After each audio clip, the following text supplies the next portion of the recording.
La Cour d'appel de Paris a refusé officiellement d'extrader le numéro 2 du MAC, du Mouvement pour l'autodétermination de la Kabylie, M. Axel Bilabassi, de son vrai nom Brahim Bilabassi, alors qu'il fait l'objet de 2 demandes d'extradition de la part des autorités algériennes qui demandent son extradition pour qu'il puisse être jugé depuis septembre 2021. Axel Bilabassi a été accusé par les autorités algériennes de 14 infractions, dont certains de des crimes très graves qui peuvent lui valoir la peine de mort. La justice française, elle a dit non à cette extradition.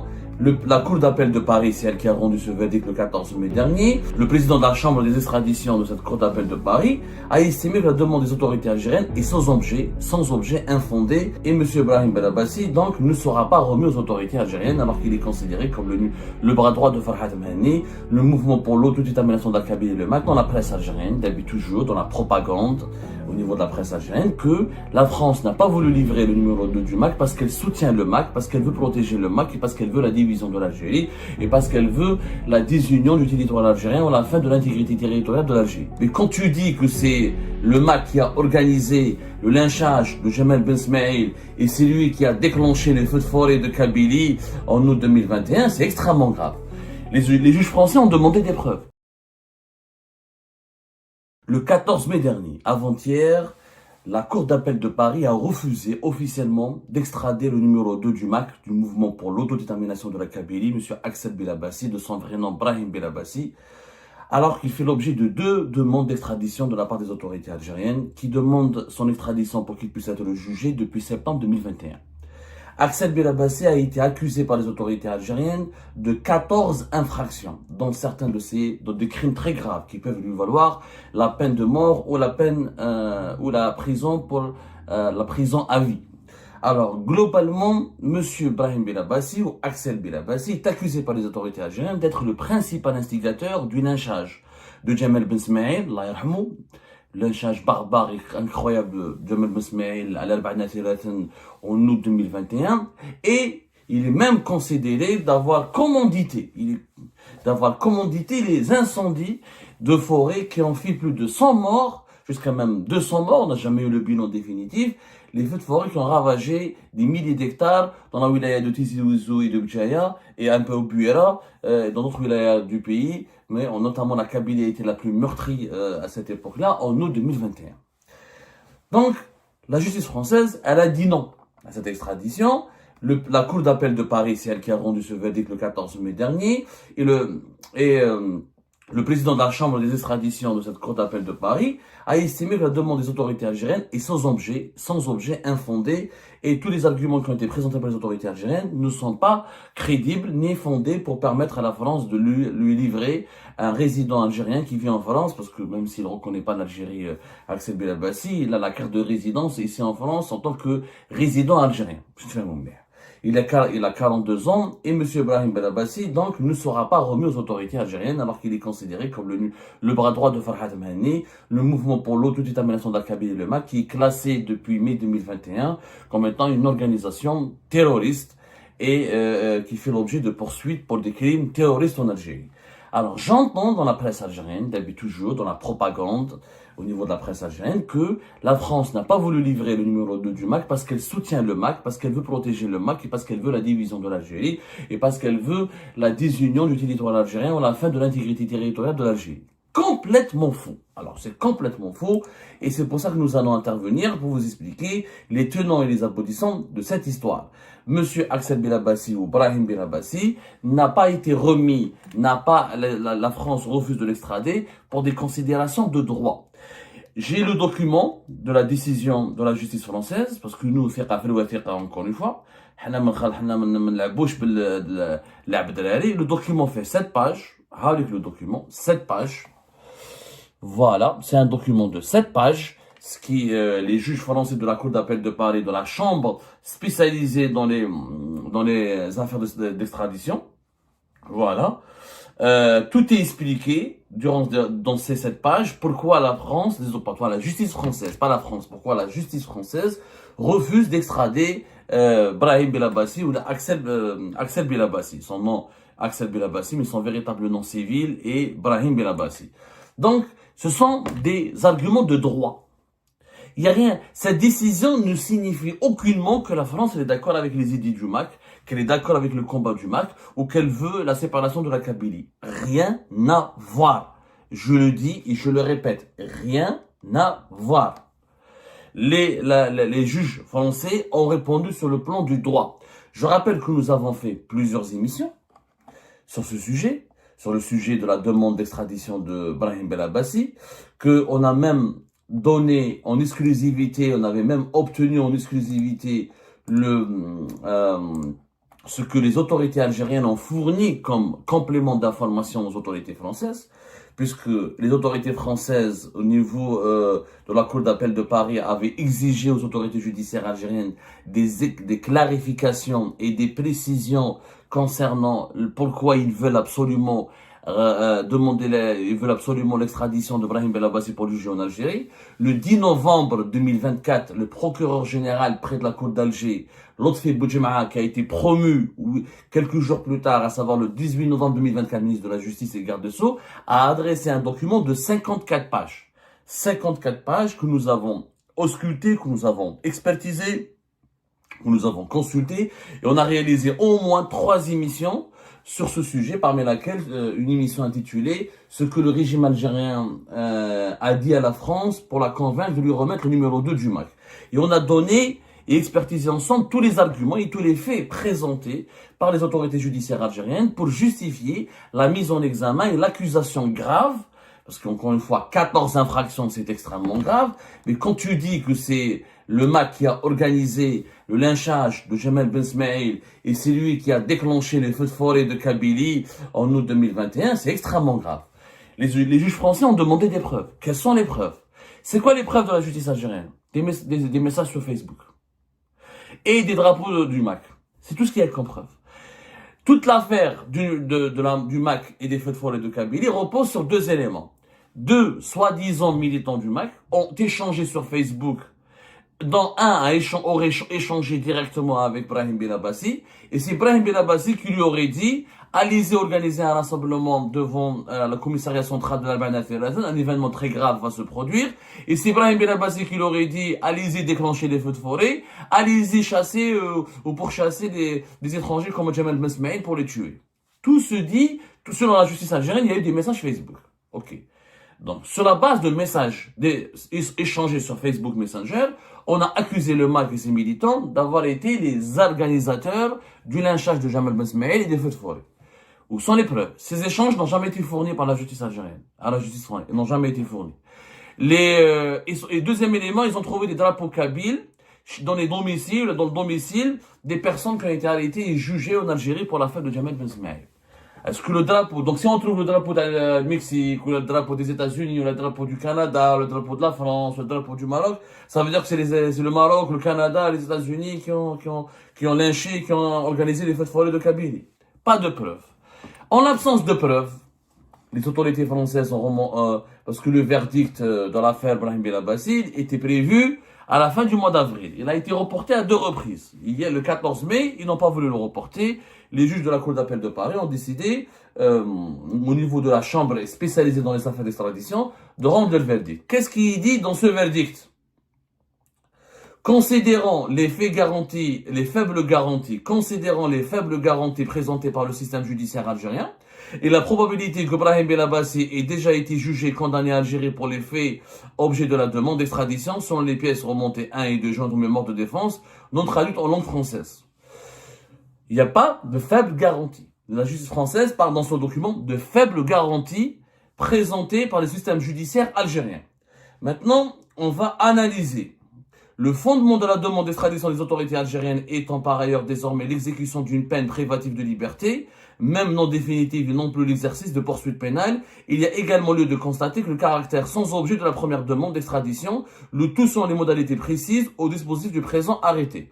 Il faut savoir qu'à titre éliminaire et avant tout examen de l'affaire de fond, à titre préliminaire et avant tout examen de l'affaire au fond, dans l'intérêt d'une bonne administration de la justice, il y a lieu d'ordonner la jonction de l'ensemble des procédures d'extradition dont fait l'objet Brahim Belabassi.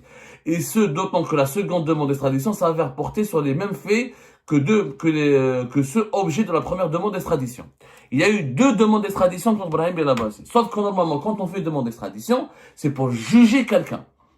pour le juger, parce qu'il est accusé dans une affaire, il y a suffisamment de preuves qui démontrent sa culpabilité, et la justice du pays qui le recherche veut le juger. Sauf que l'Algérie a fait des demandes d'extradition pour juger Brahim Belabassi, en réalité, elle avait déjà jugé en Algérie. Donc, les juges français, ils ont dit aux juges algériens, puisque vous l'avez déjà jugé, vous l'avez déjà condamné, pourquoi avoir fait la demande d'extradition après, sans attendre notre réponse et sans attendre la conclusion de cette procédure, et vous l'avez jugé sans même qu'on puisse lire savoir s'il peut être extradable ou pas. Donc, il y a une logique de l'arbitraire. Quand on veut juger quelqu'un, on demande d'abord sa présence, on fait tout pour qu'il soit présent. Si le pays dans lequel il vit, il refuse de le livrer, là on le juge. L'Algérie a fait le contraire. Donc déjà, il y a de l'arbitraire. Déjà, les juges français ont estimé que les juges algériens n'ont pas respecté les droits de la présomption d'innocence. Tu condamnes quelqu'un par contumace, en son absence, et tu n'attends même pas de voir les résultats de sa demande d'extradition. Maintenant, dans le fond, les juges français ont commencé à analyser les preuves ou les éléments qui leur ont été fournis par les juges algériens. Alors, conformément aux stipulations de l'article 7 de la Convention d'extradition du gouvernement algérien et du gouvernement français, parce que ça, il faut savoir qu'entre le gouvernement algérien et le gouvernement français, il y a une convention d'extradition qui a été signée le 27 janvier 2019, si la partie requise estime que les informations communiquées à l'appui d'une demande d'extradition ne sont pas suffisantes, il peut demander un complément d'information dans un délai raisonnable.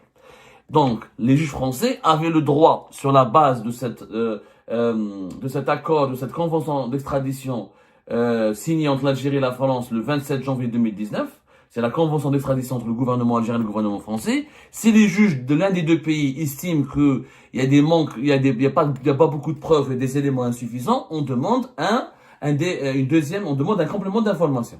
Au cas d'espèce, il est échec de constater que l'appui de la deuxième demande d'extradition, les autorités algériennes ont précisé davantage les lieux de commission de chacun des 12 infractions, tout comme la période de prévention retenue ou encore les éléments constitutifs exigés par les articles d'incrimination et de répression dans leur version en vigueur à la date de la commission des faits, et les actes matériels imputables et rattachables chacune des qualifications en cours.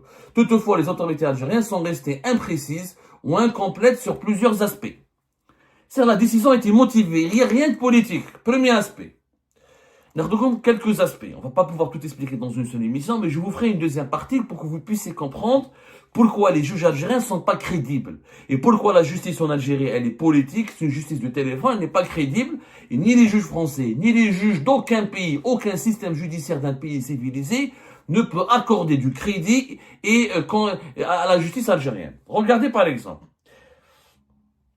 Dans leur demande d'extradition de Brahim Belabassi, les autorités algériennes ont fait référence à plusieurs reprises à la notion de participation d'auteur par incitation en détaillant les instructions précédemment transmises par Brahim Belabassi.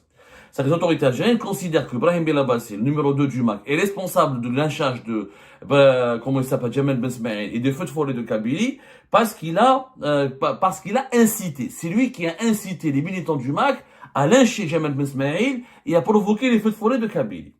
Sauf que les autorités algériennes n'ont jamais précisé en quoi ces instructions visaient effectivement et sciemment la commission des infractions principales auxquelles elles se rapportent. Ok, il y a des incitations, lesquelles et en quoi ces incitations ont pu produire sur le terrain les crimes qui sont reprochés à M. Brahim Belabassi. Exemple concret. Ainsi, s'agissant de l'infraction de crime d'homicide volontaire, avec préméditation et guet-apens sur la personne de la victime de Jamal Ben Smaïl, on dit que le numéro 2 du MAC, c'est lui qui a demandé à ses militants de tuer Jamal Ben Smaïl, correspondant à l'infraction de crime de complicité dans le meurtre intentionnel, avec préméditation. L'acte matériel imputable est ainsi décrit. Le nommé Belabassi Ibrahim a participé à ce crime par incitation, en donnant des instructions aux militants du mouvement du MAC pour se rassembler dans la ville de l'Al-Ba'na Thilathan, prétendant qu'un événement majeur se produirait, qui s'est avéré plus tard le crime odieux dont la victime est Jamal Ben Smaïl, notamment par incinération et imputation de certains de ses partis. Sinon, regardez ce que les juges français, les juges algériens disent que le numéro 2 du MAC, il a prévu le meurtre de Jamal Ben Smaïl, il a incité ses militants à aller se rassembler pour préparer le meurtre de Jamal Ben Smaïl. les juges français, s'ils n'entrent pas dans l'office de la chambre d'instruction saisie, voilà, et de vérifier l'existence, voilà, l'existence d'indices graves ou concordants, voilà, j'essaie juste de, or, l'appel, j'essaie de, parce que je peux pas tout vous lire, c'est un peu long, regardez la réponse des juges français. L'appel à se rassembler dans une ville en faisant courir le bruit d'un événement important à survenir est insuffisant à caractériser un comportement pénal, et encore moins un ordre ayant provoqué une infraction ou des instructions pour commettre l'infraction au sens de la complicité de l'article 12-7 alinéa du 2 code du code pénal de l'homicide volontaire aggravé. Lancer un appel, les juges français sont raisonnables. Je lance un appel au meurtre, ou je lance un appel à se rassembler, parce que dans les échanges, soi-disant sur Facebook entre Brahim Belabassi et les militants du MAC, il n'aura pas dit allez-y tuer, il aura dit allez-y vous rassembler, il y a un événement important qui va se produire. Mais quelle est la relation entre dire allez-y vous rassembler et le meurtre de Jamal Ben Smaïl?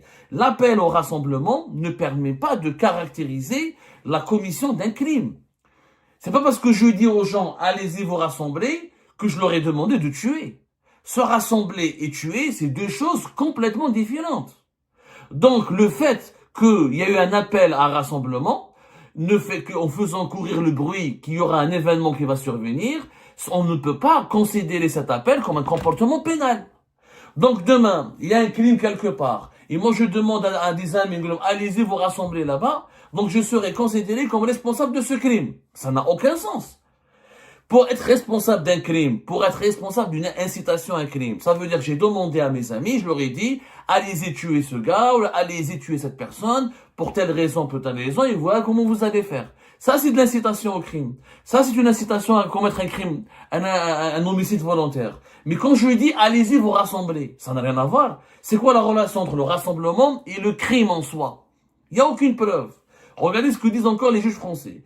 Il doit d'ailleurs être relevé que la même formulation d'acte matériel imputable a été retenue pour les infractions parfaitement différentes, et notamment celle de crime et d'agression visant à causer des destructions dans une ou plusieurs régions, correspondant à l'infraction de crime d'agression dont le but est de détruire une ou plusieurs régions. Donc, le nommé Brahim Belabassi, selon la justice algérienne, est considéré comme l'auteur principal par incitation, en donnant des instructions aux militants du mouvement MAC pour se rassembler dans la ville de la Bania Thirathan, affirmant qu'un événement important allait dans l'avenir. Donc, les autorités algériennes ont utilisé la même affirmation. C'est-à-dire, on a accusé Brahim Belabassi d'incitation à brûler la Kabylie, d'incitation à tuer Jamal Ben Smaïl, d'incitation à détruire la Kabylie ou à détruire les liens entre la Kabylie et l'Algérie, en s'appuyant sur quoi? Sur un appel à se rassembler. Un appel à se rassembler. Mais c'est pas une preuve. Quand on accuse quelqu'un de meurtre aussi grave, aussi abject que Jamal Ben Smaïl, il faut appuyer ses accusations par des faits matériels. Il faut qu'il y ait des faits matériels. C'est-à-dire qu'il faut qu'il y ait des preuves. C'est-à-dire qu'il faut qu'il y ait des indices matériels. Est-ce que Brahim Belabassi, il a envoyé de l'argent à quelqu'un? Est-ce qu'il a donné des indications précises? Est-ce qu'il a demandé aux tueurs, aux meurtriers qui ont assassiné l'un chez Jamal Ben Smaïl d'aller récupérer une arme, d'aller dans une cachette? Est-ce qu'il leur a donné des indications comment s'en prendre, comment tuer Jamal Ben Smaïl? Attendez, mais on accuse quelqu'un qui est en France depuis 2019, c'est ça? Depuis 2019 en tout cas, il n'est pas revenu en France.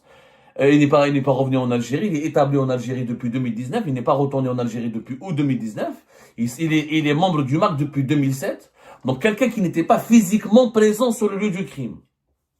On l'accuse d'avoir participé à ce crime en incitant les auteurs de ce crime à commettre le crime. Ok, mais quelles sont les preuves de ces incitations? Les messages sur Facebook. Que disent ces messages? Il leur a demandé d'aller se rassembler. Quelle est la relation entre organiser un rassemblement et le crime? Est-ce qu'il leur a dit tuer Jamal Ben Smaïl? Est-ce qu'il leur a dit ce Jamal Ben Smaïl, il est brun, il est comme ça, il vient de cette région? Est-ce qu'il leur a donné des indications précises? Rien. Pas la moindre preuve. Pas la moindre preuve. C'est que les autorités algériennes ont accusé quelqu'un d'un crime aussi grave que les feux de forêt de Kabylie et que le lynchage de Jamal Ben Smaïl juste sur la base d'un message, sur Facebook et sur la base d'une incitation. Là, voilà. Parce que les juges français, ils citent le passage les informations qui leur ont été communiquées par les autorités algériennes. Ils citent très bien, quand je cite, c'est des citations précises que je cite, tout ce que je dis là, les réponses, c'est dans la demande d'extradition des autorités algériennes, par incitation. Qui dit le nommé Brahim Belabassi a participé à ce crime par incitation, en donnant des instructions aux militants du mouvement du MAC pour se rassembler dans la ville de l'Albane al-Thirafen. C'est les autorités algériennes qui disent aux autorités judiciaires françaises qu'ils veulent l'extradition de Brahim Belabassi, numéro 2 du MAC, parce qu'il a incité les membres du MAC à se rassembler à l'Albane al-Thirafen. Prétendant qu'un événement majeur se produirait, et il s'est avéré plus tard que cet événement, les autorités algériennes, ils ont fait des conclusions. Brahim Belabassi, allez-y, rassemblez-vous à l'Albane al-Thirafen, il y aura un événement important. Cet événement, c'est quoi? Ah, Jamal Mesmei. Donc, ils ont fait, je crois que la justice algérienne fait du syllogisme. Ah, donc c'était Jamal Mesmei. Ah, donc ils savaient préalablement que Brahim Belabassi et le MAC savaient préalablement que Jamal Mesmei allait être tué. Ok, mais sans les preuves. Où sont les preuves? La justice ne fait pas de la psychanalyse. La justice, les juges ne sont pas des voyants. C'est pas des liseuses d'avenir, ou là, des diseuses je sais pas comment on appelle ça, des diseuses de bonne figure, ou là, comment on dit l'expression. Des diseuses de bonne aventure, voilà. Des diseuses de bonne aventure. La justice ne prédit pas l'avenir. La justice expertise, analyse le présent et cherche des preuves pour pouvoir inculper quelqu'un d'un crime grave sur la base de preuves. La justice, il y a des indices, il y a les preuves. Et les preuves avant les indices. Il y a un faisceau d'indices qui doit mener vers des preuves. Si les preuves sont insuffisantes, on ne peut pas condamner quelqu'un. Et ben c'est la fin de cette vidéo les amis, je vous remercie comme d'habitude pour avoir suivi jusqu'à la fin. N'oubliez pas de nous laisser vos commentaires et vos réactions sur la vidéo et de vous abonner à la chaîne si vous n'êtes pas encore abonné. Donc voilà, merci beaucoup pour votre soutien et vos abonnements. Et merci aussi pour vos commentaires et vos discussions très animées dans la section des commentaires. Donc, vous n'oubliez jamais de décortiquer bien un sujet sur tous les points qui ont été abordés dans la vidéo et ça fait vraiment plaisir quand moi-même je ne fais pas de commentaires, je m'appuie sur vous pour que vous puissiez bien expliquer les choses et en faire des discussions civilisées et dans tout le respect possible. Donc voilà, merci beaucoup et à la prochaine dans une nouvelle vidéo. Au revoir.